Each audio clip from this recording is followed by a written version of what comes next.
first day of the week, when the doors were locked where the disciples were for fear of the Jews, Jesus came and stood in their midst and said to them, "Peace be with you." When he had said this, he showed them his hands and his side. The disciples rejoiced when they saw the Lord. And Jesus said to them again, "Peace be with you. As the Father has sent me, so I send you."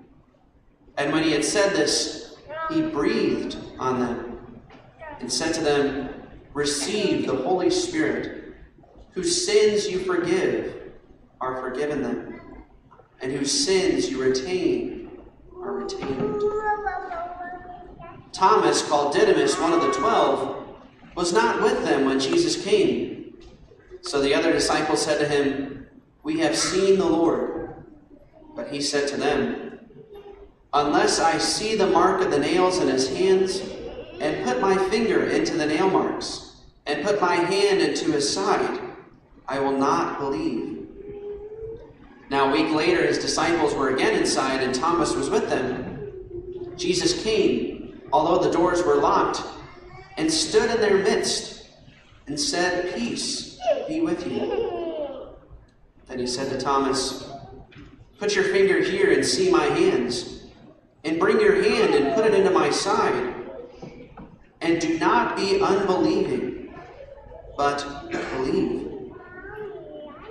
Thomas answered and said to him, "My Lord and my God." Jesus said to him, "Have you come to believe because you have seen me? Blessed are those who have not seen and have believed." Now Jesus did many other signs in the presence of his disciples that are not written in this book. But these are written that you may come to believe that Jesus is the Christ, the Son of God, and that through this belief you may have life in his name. The Gospel of the Lord. Praise to you, Lord Jesus Christ.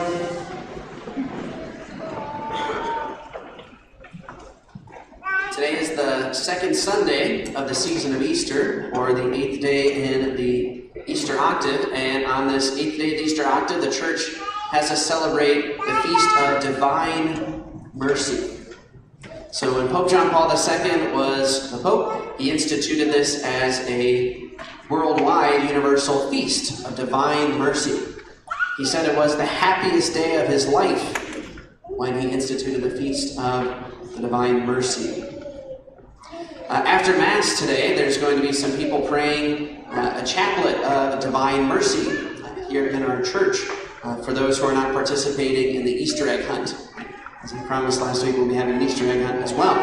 For those not participating, you're welcome to come to the church for the Divine Mercy chaplet. On this Feast of Divine Mercy, I can't help but think about the society and the culture that you and I are part of. In our culture, we have kind of this interesting dichotomy where people don't like to talk about morality. And so basically everything is permitted in our culture. Nothing is considered sinful. And yet at the same time in our culture, we have the cancel culture, where people get canceled and condemned, oftentimes for things that happened a long time ago. So in our culture, we have this dichotomy of everything being permissible and yet nothing being forgiven. We live in a sort of merciless culture when it comes to the faults of others.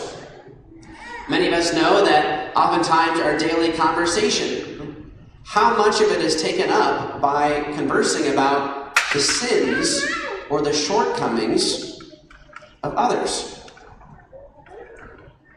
It's something that comes up so often. So much of our time is spent criticizing and judging. And on this Feast of Divine Mercy, the church is reminding us that we are not so much to be instruments of justice as much as we are to be instruments of mercy. One of the temptations for us, especially those of us who We practice the faith, we come to church, we don't do anything too seriously bad. Sometimes the temptation is that we can become so self-righteous that we stop recognizing how in need we are of God's mercy. I'm reminded of when I was in seminary and I was able to study abroad in Rome for a semester, and one of my favorite places to go to was the Sistine Chapel. Catholic trivia, who painted the Sistine Chapel? Michelangelo, right? And it's really interesting, the story about Michelangelo painting the Sistine Chapel. It's very interesting. Michelangelo, he was commissioned to paint the ceiling of the Sistine Chapel, even though he really wasn't a painter. Michelangelo was known for being a great sculptor. The work that made him famous was the Pietà, right? The famous image of Mary holding her crucified son. That was what made him famous. But the Pope had this idea that perhaps he could commission Michelangelo to paint the ceiling of the Sistine Chapel.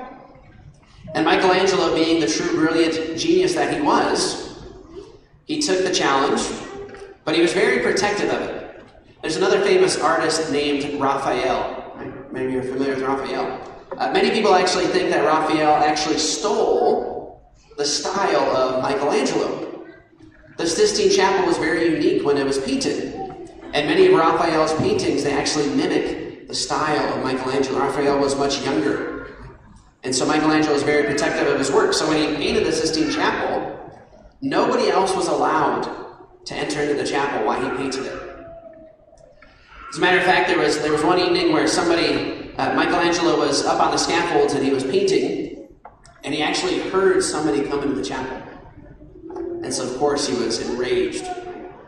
And so when he heard this person coming, he sneakily dropped his paint on this intruder. And when he came down, he found that it was actually the Pope himself entered the chapel, right, and had the paint dropped on him. Right? And so Michelangelo disappeared for a while after that. Right? He fled the city of Rome for a while. And so it's a very interesting story about how he painted the ceiling of the Sistine Chapel. That's what most people are familiar with. But maybe a slightly lesser known aspect of that chapel is that about 30 years later, Michelangelo, he was commissioned to paint a different painting in that chapel. He was commissioned to paint what is called the Last Judgment. How many of you have seen the Last Judgment of Michelangelo in the Sistine Chapel? Now, I used to go to the Sistine Chapel. You had to go through the Vatican Museum, and it was kind of interesting. Part of the Vatican Museum, it's got all this beautiful art, and then there's this modern art section, right? And basically, if you want to take the shortcut to get to the Sistine Chapel, you have to go through the modern art section. So I always went really quickly through the modern art section, right, and ended up in the chapel.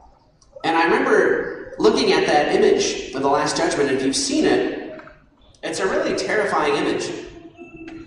You see people depicted as being in hell and about their punishments. And Christ is in the middle of the painting, right, with Mary at his side.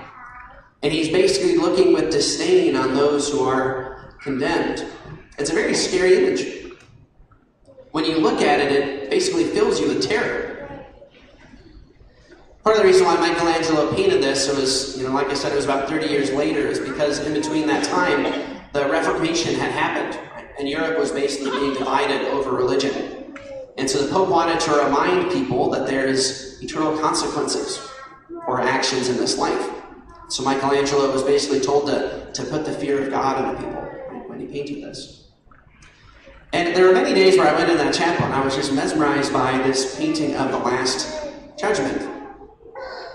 And all of a sudden, one day when I went in there, I realized that there was something about the painting of the Last Judgment that I had been missing.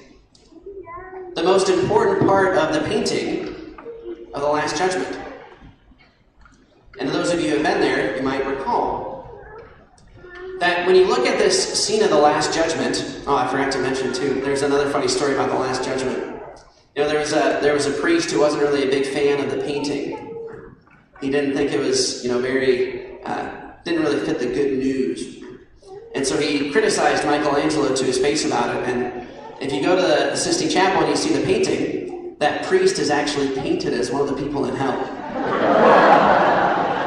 So be careful when you criticize an artist's work, right? But anyway, so there were plenty of critics. And even today, I'm sure there's a lot of people who go there today and they're just kind of disgusted by the painting. But it's because they're missing the most important part of why Michelangelo painted this. You see, in the Sistine Chapel, when you go there and you see this painting, The Last Judgment, the most important thing about the painting is what's at the bottom of the wall. At the bottom of the wall, there is an altar and a crucifix. So when people would be in the Sistine Chapel having Mass, they would see this image of the Last Judgment throughout the Mass. And it would fill them with horror for their sins, recognizing that they stand as condemned sinners, that every single one of us deserves the punishments of hell. And yet in the midst of thinking upon their sins and the punishments for their sins, the priest would be praying the Mass, and he would hold up the host, consecrated, the Eucharist. And it should teach everybody who was there during the Mass that yes, we do deserve those punishments. We do deserve the punishments of hell. And yet, because of God's mercy on the cross, the just punishment that is owed to us was taken upon himself by Christ. So that rather than receiving the punishments, we receive God's mercy. That in many ways the Eucharist is the one thing holding back the justice of God, and that we receive his mercy. Anybody who goes to the Sistine Chapel and sees that painting, first they should be filled with terror and horror, but secondly they should be filled with overwhelming gratitude for God's mercy. That we deserve punishment and condemnation, and instead we receive mercy. And I don't know about you, but I think that maybe in more churches we should have paintings of the Last Judgment, so that all of us might avoid that terrible temptation to become self-righteous, judgmental, overly critical. And all of us might be reminded every single time we come to church that we should be overwhelmingly full of gratitude for God's mercy, for what Christ did for us on the cross. How can we possibly hold grudges against other people or refuse to extend mercy to other people when we ourselves are so in need of God's mercy? On this Divine Mercy Sunday, we should all thank God that he did not choose to condemn us, but to save us and extend his mercy to us.